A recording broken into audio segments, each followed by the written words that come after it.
So we were discussing what is perfect competition. The perfect competition, everyone is price taker because no one can influence the market price. So each firm which is operating in perfect competition must be price taker firm because no single firm can influence the price. So it must take the equilibrium market price.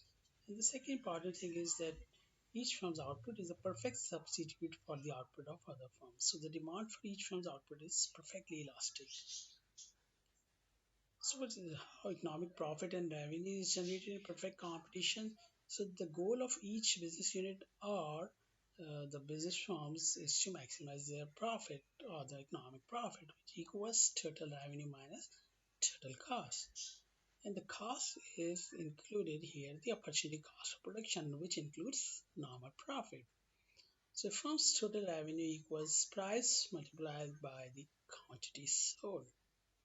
Or firm's marginal revenue is the change in total revenue that results from a 1 unit increase in the quantity sold. As I told you earlier that marginal revenue is the revenue which is generated by selling one additional unit. Here comes the three different situations here. This is the market, sweater market, and we have a firm that is Cindy's firm. So in the sweater market, so the demand is downward sloping and the supply is upward sloping, and the interaction is the equilibrium price and the equilibrium quantity.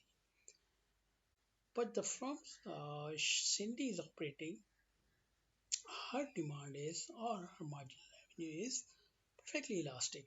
It means the more units she sells, the more revenue she will get.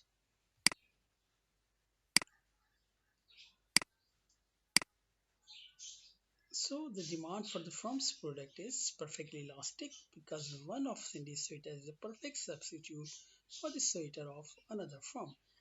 We have already established that many firms are selling identical products, so that is why one firm's sweater is a perfect substitute for the sweaters of another firm.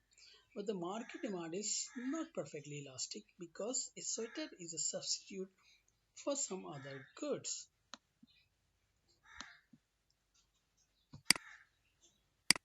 So the firm's decision in perfect competition.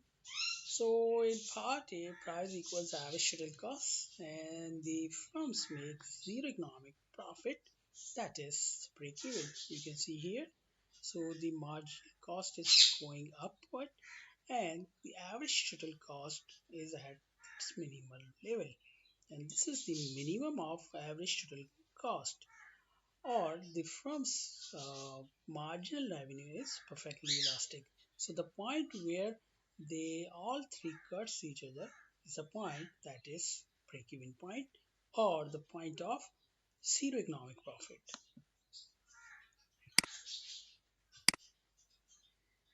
So in part B, price exceeds average total costs and the firms make a positive economic profit. Here you see, so the price or the marginal revenue goes up from this level. So from 20, initially the price was 20, now the price has jumped up to $25. So the increase in price has also increased the marginal revenue of a firm. And in that case, average total cost is below the price and the marginal cost is above the average total cost. At the intersection of average total cost, marginal cost and marginal revenue, we have economic profit. This portion is economic profit.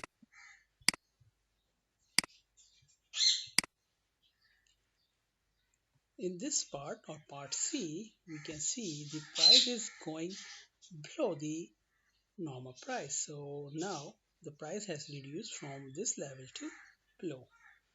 In that case, because the average total cost is higher than the price or marginal revenue, we have economic loss. The point is, in perfect competition, marginal revenue must be equal to marginal cost. Here we can see the marginal revenue is equal to the marginal cost. At that point, the average total cost is higher than um, average total cost is higher than the price. So that is why the firm is getting economic losses. So if you see here, the firm's short-run supply curve, perfectly competitive firm's short-run supply curve shows how the firm's profit maximizing output varies as the market price varies, other thing remaining the same. Because the firm produces the output at which marginal cost equal marginal revenue, and because marginal revenue equals price, the firm's supply curve is linked to its marginal cost curve. But there is a price below which the firm produces nothing and shuts down temporarily. So what is the point where from choose to temporarily shut down?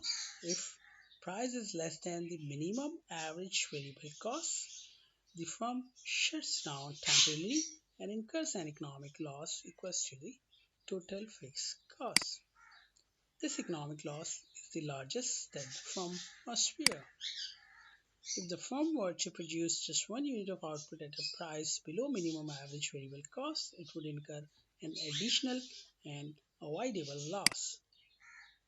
So the shutdown point is the output and price at which the firm just covers its total variable cost. This point is where average variable cost is at its minimum, or it is also the point at which the marginal cost curve crosses the average variable cost curve. At the shutdown point, the firm is indifferent between producing and shutting down temporarily. It incurs a loss equal to total fixed cost from either action. If the price exceeds minimum average variable cost, the firm produces a quantity at which marginal cost equal price. And the price exceeds average variable cost and the firm cover all its variable costs and at least parts of its fixed costs. So you can see here the short-term supply curve is the marginal cost which is going upward and the average variable cost. If price equals minimum average variable cost in that case here. So this is the minimum average variable cost.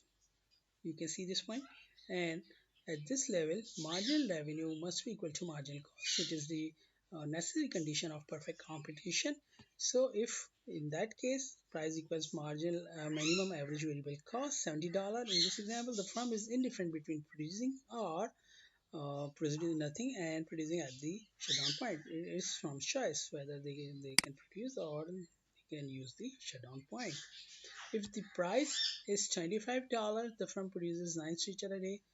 The quantity at which price equal to marginal cost. And this is the point. If the price is $25, so firm will produce at this point that is 9 sweater a day. If the price is $31, the firm produces 10 sweater a day. The quantity at which price equal to marginal cost. So there must be a condition that price must be equal to marginal cost. So these are the traces short-term supply curve. So firm will supply according to the increase in the price. So this is how the increased price will induce the firm to produce more and more.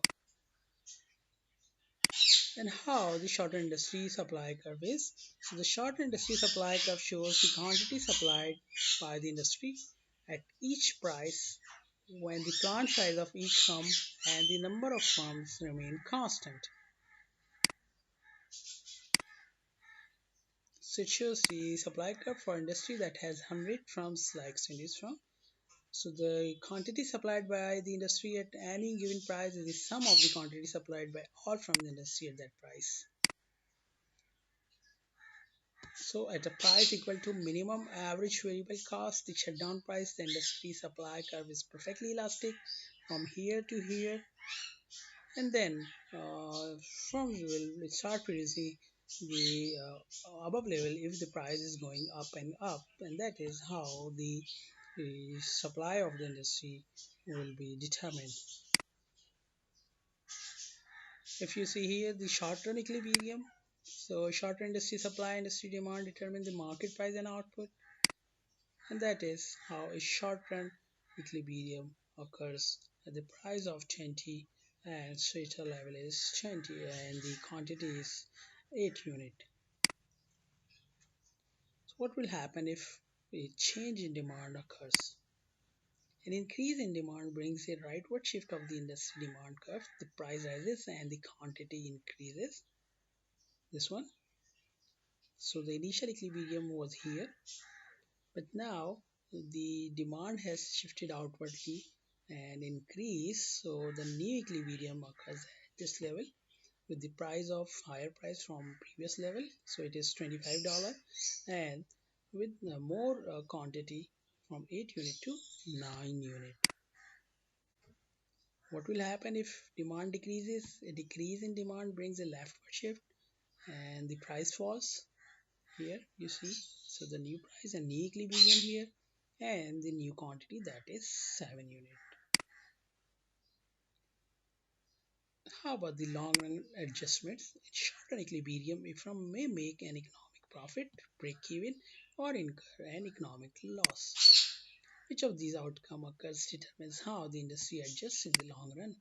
In the long run, the firm may enter or exit an industry or change its plant size. We have already established that in perfect competition, each and every firm has this tendency to enter or exit. So it's a kind of free entry and free exit. So in the long run, the firm has this ability to change its plant size because in the long run, we have already established that in the long run, all factor of protection are variable. So in the long run, firm can change its plant size according to the higher demand. So what is the point of entry and exit? So new firm enter an industry in which existing firms make an economic profit. So the quite prime example here is the uh, the water bottles in Pakistan or in Karachi. So recently, a lot of people are doing this business because it shows an economic profit or the expectation of an economic profit. So many firms are coming into this business and they are producing or they are selling the bottled water. So this is a kind of perfectly competitive industry where many firms are entering without any hurdle. So also the firms exit an industry in which they incur an economic loss. So effects of entry: as new firms enter industry, industry supply increases. The industry supply curve shift rightward because initially it was here, but now many firms are coming into this business, so the supply curve has shifted outwardly. With this outward shift, the price falls from initial level to new level, and that is a new equilibrium at $20. So what will be the effect of exit? As from exit industry, industry supply decreases. So the industry supply curve will be shifting inward,